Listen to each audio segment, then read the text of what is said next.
Talking about police brutality is a hard conversation, period. Imagine being a actor and you take on the role of being a black cop. And this black cop now has to address not only police brutality, racism in his department, and racism in the community when it comes to policing. That's the story of our next guest, who plays Jackson West on the ABC hit series The Rookie. This season, which is season 3, Jackson is paired up with a training officer who is a racist. And once he discovers this person is a racist and sees how he moves in the community and how he deals with citizens, Jackson is almost obligated to say something about what's going on, and not just say something, but to find a way to change it. And he addresses his sergeant, who's played by Richard Jones, and find ways to make sure that this officer who is polluting the department is taken out. There's a lot of underlying issues that are addressed in the season. There's a lot of things that are talked about through Jackson West's character. So what I wanted to do was sit with Titus and find out how he feels being that black cop on the show, and how he's finding his voice within the show as well as outside of the show. It's going to get interesting. It's a heavy conversation. You know, the black community in policing has never really gotten along. And I think this conversation and this topic and this series of the show is going to really help start that conversation to begin understanding each other and start that healing process. So sit back, relax. As always, welcome to SUAVV Sessions with Titus Makin.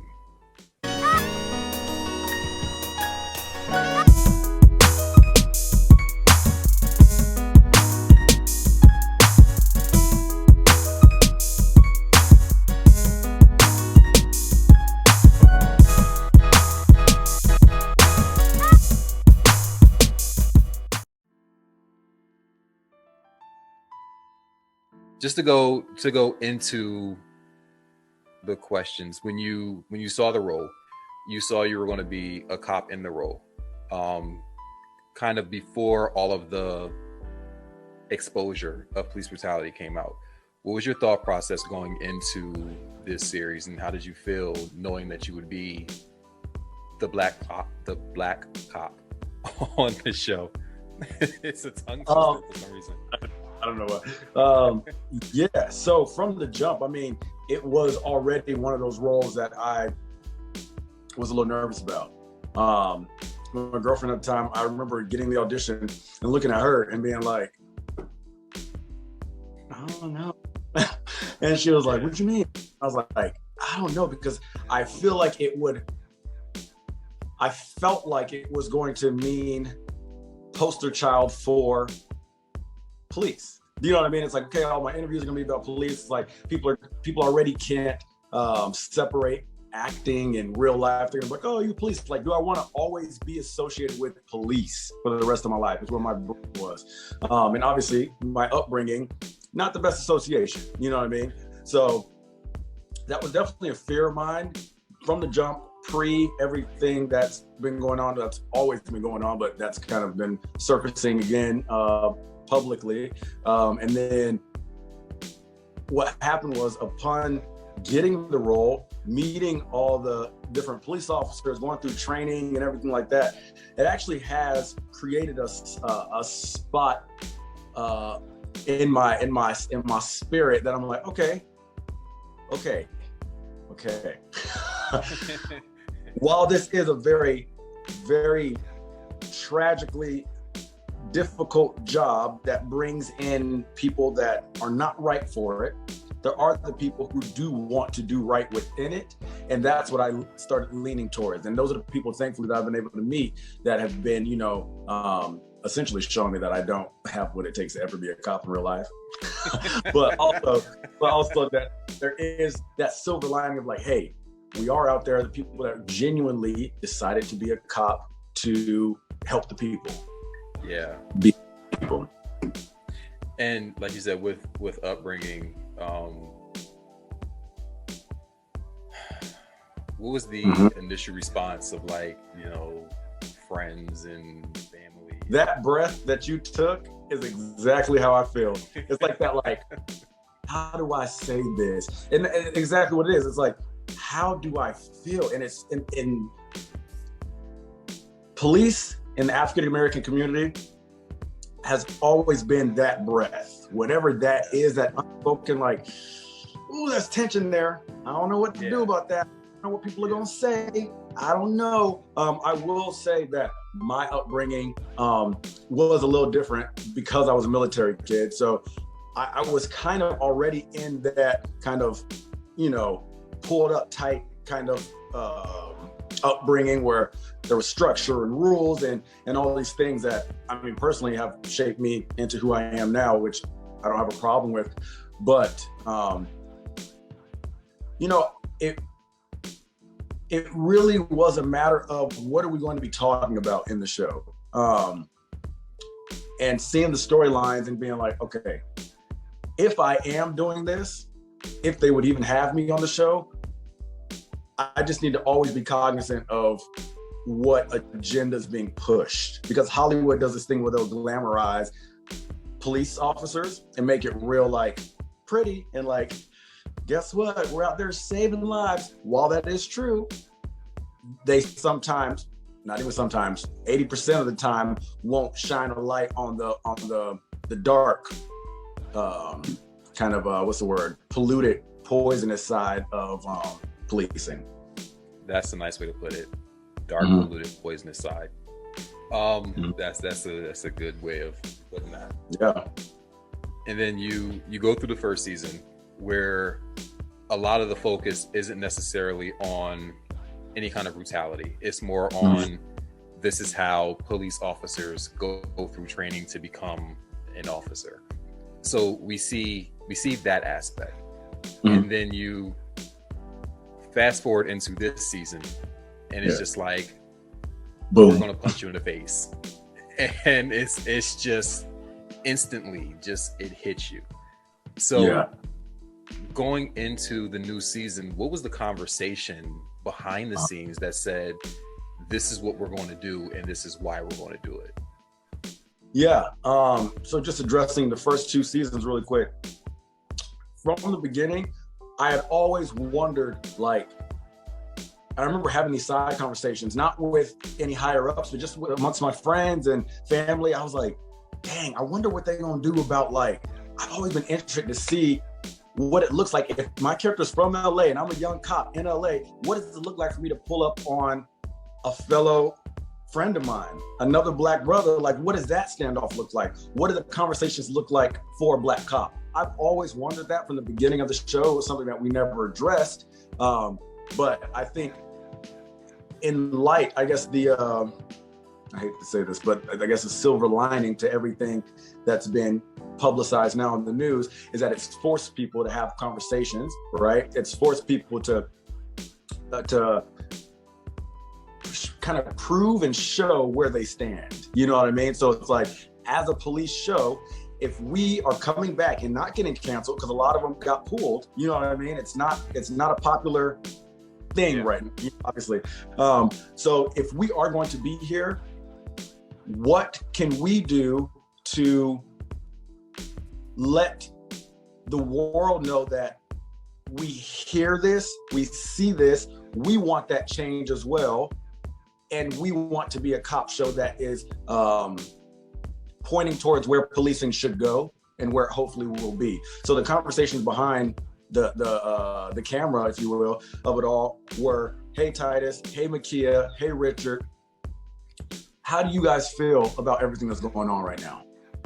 What do you feel personally? Where do you feel like your character should go? All of these conversations were opened up to us, which is so loving that ABC and our creators of the show cared to do that. And it was just an open heart-to-heart dialogue that, hey, for me personally, if we're going to do this next season, I don't want to be mute. I will feel completely, I can't even fathom the word. I would feel, I'm gonna say stupid, but there's a bigger word for it. I would feel mute. I would feel ignorant myself if I were to go on the show next season, especially with everything going on and us not say anything about it. I was like, we've already been quiet long enough. It's like, we have to say something now. And so I found my own strength within that. And thankfully, the showrunner allowed my storyline to address that topic because it's real. Yeah. And there's sorry, that was long-winded. No, that's perfect. There's scenes between you and Richard where it's like your character had to remind his character what's happening in the street when it comes to the actual officers and citizens' interactions. So when you do that, one, like just the growth in your character and just the like intensity in different scenes. Seeing that scene, it was like, I see it, he sees it, but he's looking at it from a political standpoint in the police department, and you're looking at it as an officer willing to risk his job to say what's right and what's wrong. When you get to that point, how do you feel, again, looking at cops and saying, you know, some of you are protecting these people, and why aren't you doing the same thing? Why aren't you like putting yourself on the line and saying this is what's happening, somebody needs to change something? Is that a conversation that you had with the cops that you were training with? Like, were those questions that came up when you were dealing with the regular officers? I mean, not that specific conversation that I had with Richard, but the question of how is it? Like, how do you feel? Because one of our writers on our show is a Black cop. So like today, and we actually have two of them that are there's one that helps, is a producer on the show. He's a Black cop. And then there's a writer who's also a Black cop. And then we have Colors of Change. And there's a lot of people affiliated that are having these conversations. We have them on Zoom all together. Anyway, but the question is of how do you feel in your position as an actual Black cop right now to help kind of me tell this story as well? And across the board, every single one of them said, we agree with everything that's happening. Obviously, as a Black male, I get it. Where it hurt my heart is that on some spectrums, it almost feels like some of the Black community was turning their back even on them because they're standing there as the Black cop, as you're telling, I'm literally looking in your face, you're saying, F the police. We've gotten to a place where I am a police officer now and I'm trying to be one of them that is creating change, but I guess F me, but I'm standing with you, but F me, I guess. It was this weird dynamic that they're experiencing. They don't even know how to navigate it because they're getting screwed by their own people as well. You know what I mean? So it's a really interesting dynamic that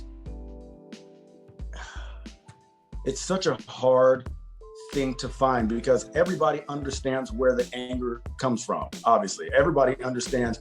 No, I shouldn't say everybody. People are beginning to understand where the anger and the frustration comes from. But I think there's some work to do on honing in on what we are doing with that. You know what I mean? Because we can't just point our finger at everybody. There has to be some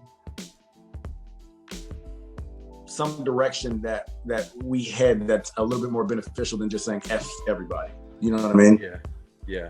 So do you feel that, you know, due to your role, due to the show and the conversations that are going on, again, behind the scenes between, you know, the police officers and the organizations that are coming in, do you feel the show is helping mend that relationship to start the conversation? Because I know personally, there's been conversations because of the show and asking people, like I have friends that are cops, and it's like the one question that everyone asks is, how can you still be a cop with all of this going on?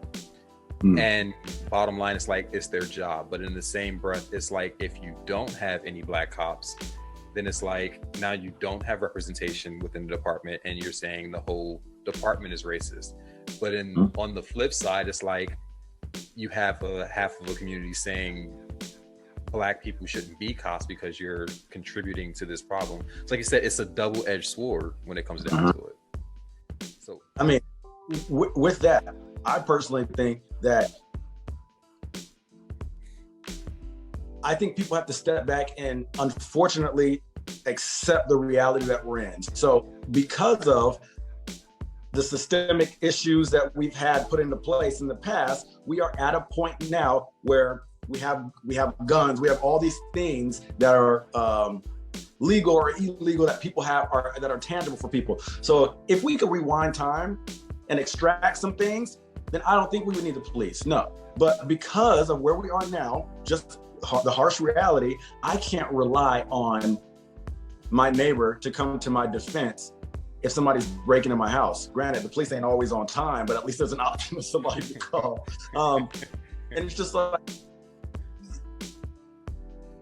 if they're going to be there, which they are, they're here, this is the reality we're in, then I think there needs to be some diversity in there, because we need a voice in there. Because if there wasn't a voice in there, we would be exactly where we were in the past, where it'd be a slew of Caucasians that we're pretty positive have a view towards us. So if there's nobody in there speaking on our defense, then we're just even more so in the past. You know what I mean? So it's like, it's, but on the same coin, I do understand the sentiment. Was that the word? I do understand the outrage and the desired reconstruction of a faulted system.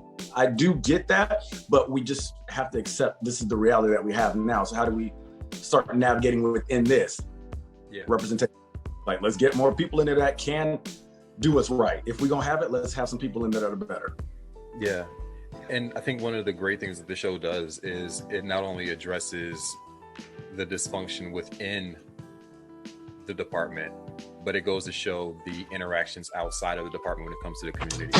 Yeah. So especially, again, your character goes into the community and you're working with community programs and dealing with that aspect of what's really happening outside, as well as trying to address and attack the disruption within the department. So it's like you're fighting two wars at once. So you're trying to mend and heal a community while trying to fix the issue that's happening in the department that is going and feeding into the community dysfunction. So it's just like there's so much depth to it. And when you really look at it, one cop really can't change that.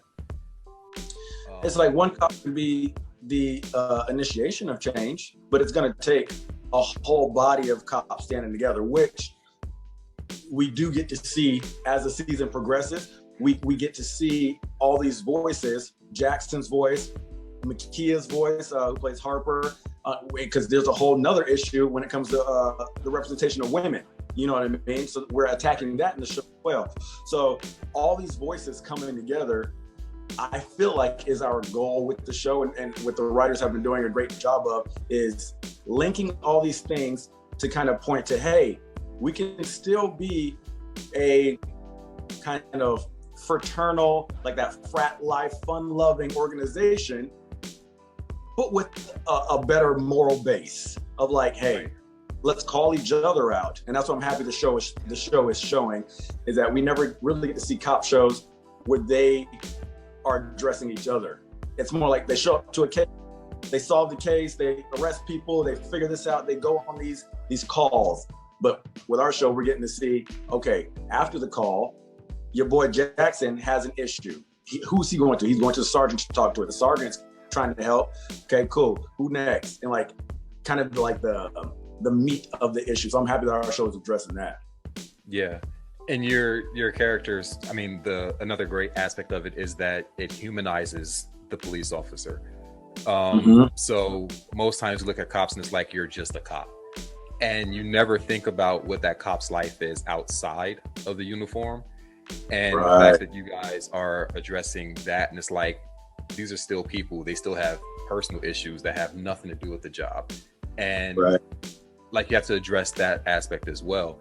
So my question is, are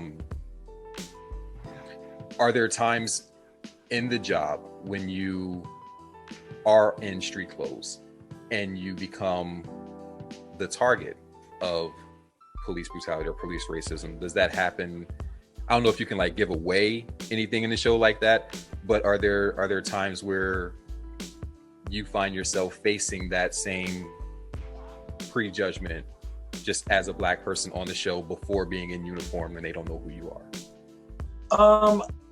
Not fully, no, but there was a quick scene in one of the recent episodes that introduced that for a split second. Jackson was running down the street jogging, and then Sergeant Gray pulls up, and Jackson doesn't know it's Sergeant Gray pulling up in the cop car, and Jackson has his hands up, and he's like, "Hey, I just live down the street." And he turns around, he's like, "Hey, calm down, it's just me." And he's like, "Oh, sorry, I'm still wired to be like, they don't know I'm a cop, they just see a Black guy." So it's like we've touched on it, but it would be interesting to really dive into that a little bit more, because the reality is when that uniform's off, I literally joined the numbers, you know what I mean, of people that are quote unquote threat, you know? Yeah, absolutely. Yeah. Do you have cops that recognize you and kind of like stop you and ask you stuff about the show, or do you find yourself like stopping cops and being like, "What's up?" like and asking questions? Yeah, that happens all the time. The thing is, the cops I've spoken to that have stopped me, and it's not just cops, it's anybody in security. So at the airport, anybody that like honors the badge somehow, always. They always be like, hey, I watched last night. You know what I mean? They'll do little things like that. They're all very supportive of the show. The interesting thing is, and maybe it's because I'm the character really holding that storyline about the racial injustice and that stuff. Maybe they don't say this to me. Yeah. I haven't come across anybody hating on that, but I have heard a few being like, "Oh wow, like y'all are really hammering that in, huh?" And it's just like, yeah. I'm like, it probably don't taste good, but neither does police brutality. You know what I mean? Like, it's just like, some people won't like the change, and like, oh wow, we're used to, a lot of cop shows, like we said, are used to showing cops in a very heroic way, and that is a very strong truth to what they do. But then if you're going to show that truth, you got to show the other side of the truth, which is what we're digging a little bit more into this season. Yeah, absolutely. When you get to certain scenes, like there was a scene where you got jumped in a project, and your partner let you go, and that was kind of like the escalation of that issue. When you get to that point, how much of this do you internalize, or do you try not to internalize? I know it's almost impossible not to internalize any of it, but how much of that becomes a part of you? Yeah, I honestly do. Personally, I haven't had a role yet where I've struggled with separating myself. You know what I mean? Like, at the end of the day, being like, this, I will say, was the first, like, episode 305, season 3, episode 5, was the first time that I remember. Actually, no, I take that back. It wasn't even that episode. It was the episode in this season where Jackson and Doug pull over, and Doug tackles that young Black guy, and his family comes running out, and they're like, "Look, oh my," and he lives in the house, and Doug's tackling the wrong guy. That was the scene that I remember. I looked over at the director, who's African-American director we have for that episode, and I was like, "I don't like this," and he was just like, "I know." He was like, "It's almost too real, isn't it?" And I was like, this is just all too familiar. You know what I mean? Like, that particular scene, that episode was the first time that I've ever done a scene that I was like, I'm kind of okay to not do this right now. You know what I mean? Like, I was like, are we on? Like, it just felt, it's almost like filming a ghost, like a haunted movie in an actual haunted space. Like, it just feels eerie. And you're just like, ooh, it feels a little too close to home. And I'm like, ooh. And then the fact that I wasn't doing anything, Jackson, not I can't say that because Titus would have been all up in there, but Jackson not doing anything, it made me feel even more just like disgusted that he didn't even have the courage at that point to interject. And I was just like, the fact that you're putting me in a situation, telling me to be quiet and watch it happen, I was like, I can't, you know what I mean? And that, I think that scene for me, it was a boil moment. And I was like, okay, because again, it happens. So you tackle the wrong kid, then you pull your gun on the entire family, and then you're like, arrest the entire family. And nobody got a weapon, no threat. Right. And then your character has to go and apologize to the family as the black cop, because it's seen that you may be easier on them apologizing, and then they turn on you. And it's like, for me watching it, I was like, if you can imagine being that black cop in that situation, and then you're trying to fix it, you're trying to address the other officer while trying to now settle down the family now hates you because now you're part of the problem as far as they see. It's just, I can't begin to imagine what it feels like for a black cop to put a badge and uniform on and have to go out and deal with that on a daily basis. And you see, like and that honestly comes back to one, the reality of I couldn't do it in real life, but also the reality of that's fully why we do need more black cops, because of situations like that. Because who is going to speak and or apologize and or try to have some clarity of a moment of anything if not somebody who can identify? You know what I mean? And it's like, if we're not out there, then who does have our back? Like, yes, there are many cops who aren't racist who do have our back, like anybody's back, just across the board. I know a few myself that are very loving humans that will see stuff like that and be like, oh, I'm sorry. Right. Just as threatening the white guy, don't do it. You know what I mean? Like, don't call it. But it's the overall kind of systemic issue that we're already seen as a bigger threat, or like the show is tackling all this as much as it can within the world it's in. You know what I mean? Right. Like, it's an HBO show, so they're really trying to do as much as they can within staying in the warmth of the network, you know? Right. Yeah. Because you can't go too far. Like you can't give too much. And these writers would.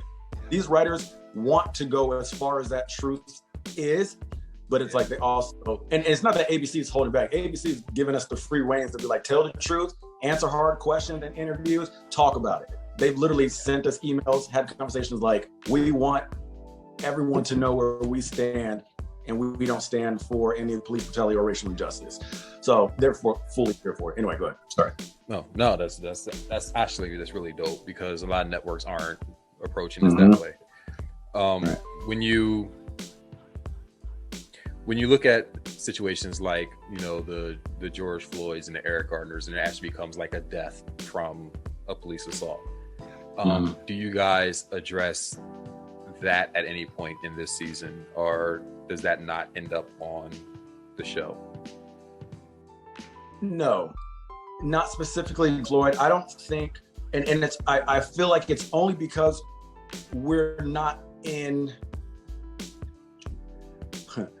we're in the reality of policing world on the show, but not necessarily in today's confine, if that makes sense. Like, we're not also on the show, it's not COVID, you know what I mean? So it's like, we're not operating within the day-to-day news reports. So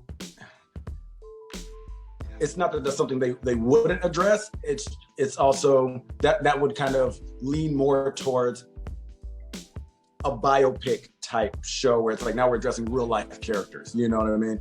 Right. Real life people. So we never really step into that, but we take from that and, you know, obviously address the things that we're trying to address now. Gotcha. Now, when you're done, because again, you are a music artist as well. Yeah. Does this end up being interpreted into your music at any point? Oh, 1,000. Because y'all done shut me up long enough. You know I got to say something. Okay. Well, if you're not going to let me say everything I want to say as Jackson, and Jackson's saying a lot. I'm proud of him this season. But if you're not going to let me say everything, then I gotta have somewhere to release it. So this whole EP that I have coming up is honestly, each song is an expression of like how these times have made me feel, and my views on certain topics. Like there is a song that, you know, it's written poetically, so you kind of have to read between the lines, but I wrote it about racial injustice and how I feel about that. There's 2 songs about that. And then there's another one about just like my testimony in life, like who I am as a person, people trying to quiet that voice constantly, and how I can push back against that and never stop speaking, because that's what they're trying to be. Like, so this whole upcoming EP, I'm like finally getting to word vomit everything I've been holding through quarantine, through George Floyd and Breonna Taylor, all these beautiful, beautiful humans, and like that energy that you've just been like, as opposed to a long Instagram rant, I put it into music. I mean, because one, the music's going to last longer than the Instagram rant would. And we've turned to social media to rant, and then what I personally find is that after the rant, we're done. So it's like, I said what I said, and I'm going to go back to my life. And that doesn't really initiate change. It goes to show that like you have a view on it, but it doesn't really do anything to change anything. Yeah. It doesn't really carry the ball. It just kind of like, you dribble. Right. Good job. Yeah. Right. I will say on the music side, the first single from the EP is called Preacher's Kid. The first single from that comes out April 23rd, and that's called Testimony. So that's dope. Dope. All right, cool. So when you're done filming and the season's over, because I'm sure, as I can see, you're shaved, so you must still be filming for the show. Because that's the giveaway. Because without this, as soon as they say cut on that last episode, I'm joining you. We'll welcome you. Like I personally, I hate taking all the hair off my face. So I remember I had to do it, and I never want to have to shave my face again, just by choice, which probably won't happen. But when you're done and you go back to, let's call it civilian life, when you go back to your regular life, how much of this show sticks with you? How much of this like stays with you even though you're not filming? Like, because you said like you do have a different outlook on police at this point because you are playing an officer. How much of you has changed because of this role? Yeah, and just to clarify that point about me having a different outlook, it's given me some what's the word when you have like some compassion, we go with that. It's given me some compassion for the job itself, and for a lot of the people in it that, you know, are getting kind of slain with the racist side of policing, but it has not made me numb to the reality that I'm still a Black man. So it doesn't, as soon as I'm not on the show, I don't feel exempt. Like, I play a police on TV, I'm like, they don't care, they don't know what I do. At the end of the day, I'm a Black man, and I pose the same threat, in quotes, because it's not accurate, but that they might view any other Black guy might. I'm still a 6 foot tall African-American male on a dark street at night. You know what I'm saying? So yeah. Anyway, as far as when we wrap and we go back to it, what I carry with me, typically I would say, oh, not really, I'm just on vacation. But this season, I'll carry a lot of that, because Jackson finding his voice has been it's been paralleling my life with me finding mine as well. So as much as I knew that I had one, and I knew the experiences I've had throughout my life with police, or just racial inequalities and all types of things, it really wasn't even for me until everything with George Floyd and kind of the world calling people to stand up and say something. It wasn't even then for me that I was like, oh, actually, I should say something. Like, I should speak too. Like, I'm typically the guy who's just like, oh, like, I support you. Like, I don't know what to say. Like, I don't want to sound stupid. But it's like, no, Jackson has been finding his voice. Titus has been finding his voice to even have that conversation with the showrunner before the season of like, this is what I want to address. Are we going to do that? Something like that I wouldn't have done before all of this. So that will stick with me. The fact that I've grown, and also it just never really leaves, because during this time, it's such a relevant topic with policing that as I go about in the regular world, I actually appreciate that I'm on this show, because it gives me an excuse now to always have this conversation. So people go, oh, you're the rookie? And then if they address that, if they're bringing that up, then you know what my storyline was about. So we about to talk about something that means something. Do you know what I mean? So it's like, it gives me a reason to have this conversation with many more people because I'm on the show. So I'm quite proud of that. Nice. All right. So what's next for you? Like, what, I know you say you have an EP. Of course, I can almost guarantee there's going to be another season of the show. So from your mouth to God's. I was like, I hope so. Man, what's next? What do you want to do next? Let's say that. I would be honored to continue on with the show as long as it goes. So that goes without saying. But outside of that, I've really enjoyed having more time to put into my music. I think my music are kind of taking off a lot more than they ever have right now. So I'm looking forward to rapping, diving fully into the music, getting a lot more stuff done there. And yeah, and I mean, I've always aspired to do more film work.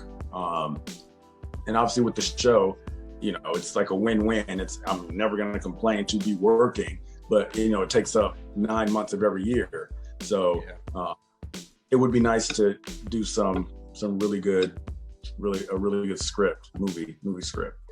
Yeah, I know a question that I wanted to ask. I just thought about when you rap a show, and you rap one of those hard scenes, and you meet up with your cast members afterwards. What are those conversations like? Like, does everyone have the same weight after these episodes, or is it just kind of like you're taking more of that on because this is literally your storyline? This particular storyline this season with Jackson, all of us have spoken about, honestly, just like this. We've spoken about it on Zoom meetings. We've spoken about it, like, I know Nathan has come up to me and been like, man, wow, I can't even start to even imagine what it's like, what you've gone through, what you felt. And he was like, just seeing this storyline, he's just like, his heart's so big to that stuff. Like, he's like, man. And then even Doug, the guy who plays Doug, Brandon Routh, same way. Me and Doug talk about it all the time. And he obviously feels he is the sweetest human being. Literally, it's Superman. So you know that it's literally this villain. He's like, bro, I feel disgusting. He was like, you know what I mean? But it's like, props to him for being willing to do that, because he comes from being America's love child to being like a racist cop. And I'm like, props to you for taking that on. But he was like, I wanted to do it because I know that, you know, he can be a voice on the flip side of that. Do you know what I mean? Where it's like, so now that people are going to talk to him, as opposed to like somebody coming to him thinking they identify with that character, he gets to flip that on its head, as opposed to casting somebody who's like low-key like that character. You know what I mean? Right. And so Brandon's a complete up. So we have these conversations just like this about this storyline, and everybody's it was a very heavy set for a couple months because we knew what we were addressing and we knew what we were seeing when we went home, you know, on the news. So everybody was in the same space mentally with that. Yeah, I can only imagine what Raina is going through. Like when you, again, people can't separate television from real life. So it's right. Like, no, this is who you are.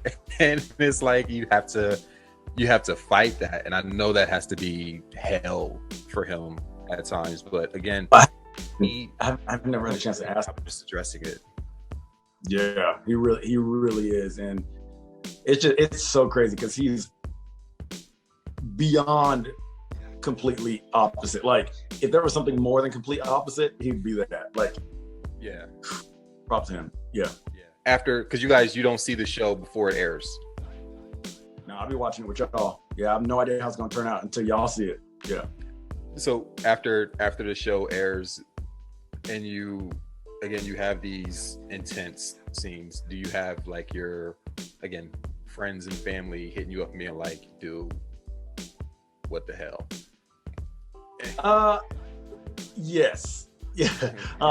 Yeah. Well, they all hit me up and they'll be like, well, honestly, they've done it from the beginning. Like I used to get the phone calls of like, come on, Jackson, shit, come on, you can't fire the guy. Like, you know, I used to be a punk.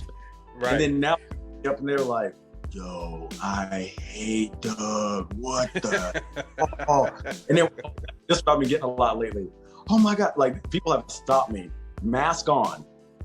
I've been like, oh my gosh, when you were getting beat up and I wanted to jump through the screen and fight those dudes, I can't believe that. Like so many people are enraged that I got jumped like that. So yeah, I'm getting those calls. Yeah, I felt bad for you. I was like, he really just got his ass whooped. They told me up. Yeah, I thought you were dead, but I was like, he's dead. There's no way he's coming back from this. He's gone. But then, surprise! Next episode, I was healed. It was a black eye. It was a black eye, but you were good. So, but again, I'm really glad you guys are approaching the topic the way that you are, because it does open up conversation, which is, I think, the most important aspect. And when it's kind of weird, because people, when I was younger, you would watch Cops and you'd be like, oh my God, I want to be a cop because I want to chase people. Mm-hmm. And it was that cops and robbers in real life. Mm-hmm. But now it's like there's kids that are addressing your character when they're playing. Mm-hmm. Like, have you noticed or heard that at all? No, actually, but you just brought up something that I've actually never ever sat and thought about until right now. The fact that if there are kids, because I know I never watched the show, and I always liked cop shows. Like I used to love Cops. I used to love like in my head it'd be like a Will Smith cop movie. Like I used to love everything cop related. I thought it was dope. Right. But now thinking about it, there are children watching this Jackson character. And that's really cool when it comes to like everything he's standing for within I always want to call it the precinct, within the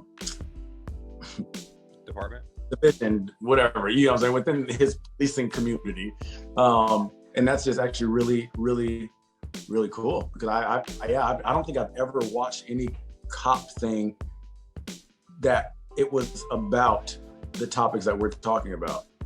It's always been very much like, you know, the VA cop doing his thing. Right. Yeah. See, you got a community of little Jacksons running around now. Yeah, look how little Jack. Come on, little Jacks. not that they're yours, but they're little. I mean.